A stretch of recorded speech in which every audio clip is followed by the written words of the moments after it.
সুনামগঞ্জের তাহিরপুরে দুই চিকিৎসকের অপচিকিৎসার শিকার হয়েছেন এক গর্ভবতী মা। ব্লেড দিয়ে সিজার করতে গিয়ে মৃত্যু হয়েছে নবজাতকের, আর সেই মায়ের অবস্থাও এখন সংকটাপন্ন। তোলপাড় করা এই ঘটনার পর থেকেই গা ঢাকা দিয়েছেন ওই দুই পল্লী চিকিৎসক। ঘটনাটি ঘটেছে উপজেলার বালিজুড়ি ইউনিয়নের বড়খলা গ্রামে সুজিত বর্ষণের বাড়িতে। এলাকাবাসী জানায়, উপজেলার বালিজুড়ি ইউনিয়নের বড়খলা গ্রামের সুজিত বর্মনের স্ত্রী সৌমরী বর্মনের প্রচণ্ড প্রসব ব্যথা ওঠে। এই সময় সুজিতের পরিবারের লোকজন গ্রামের পল্লী চিকিৎসক লালমোহন বর্মন ও নুরুল আমিন নামের দুজনকে বিষয়টি জানান। তারা ঘটনা শুনে দুজন মিলে সুজিতের বাড়িতে যান। গর্ভবতীর শারীরিক অবস্থা দেখে পরিবারের লোকজনকে জানায় পেটের বাচ্চা মারা গেছে, আর মায়ের অবস্থা বেশি ভালো না, দ্রুত সিজার করাতে হবে, আর তারা নিজেরাই সিজার করতে পারবেন বলেও জানান।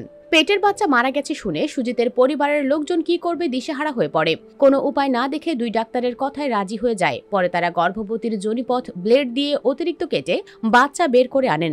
এতে নবজাতক শিশুর মাথা সহ শরীরের বিভিন্ন অংশ কেটে যায়।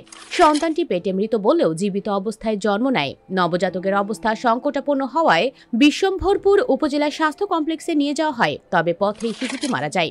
অতিরিক্ত রক্তক্ষরণে জীবন মৃত্যুর সন্ধিক্ষণে রয়েছেন মা সৌমরী বর্মন। তাকে বিশ্বম্ভরপুর উপজেলা স্বাস্থ্য কমপ্লেক্সে ভর্তি করা হয়েছে।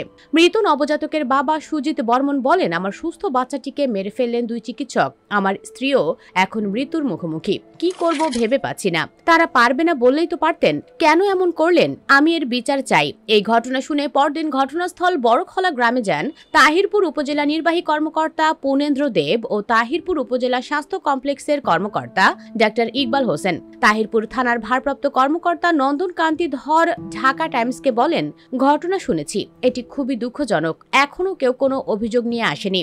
থানা থেকে একজন এসআই পাঠিয়েছি, খোঁজ খবর নিয়ে প্রয়োজনীয় ব্যবস্থা নেব। পল্লী দুই ডাক্তার নামের কসাইকে ব্লেড দিয়ে মারা উচিত বলে অনেকে দাবি করছে। দর্শক, আপনিও একমত হলে কমেন্ট বক্সে ইয়েস অথবা নো লিখে জানিয়ে দিন আপনার মতামত। ভিডিও ভালো লাগলে লাইক দিন এবং শেয়ার করুন, আর অবশ্যই চ্যানেলটি সাবস্ক্রাইব করুন। ধন্যবাদ।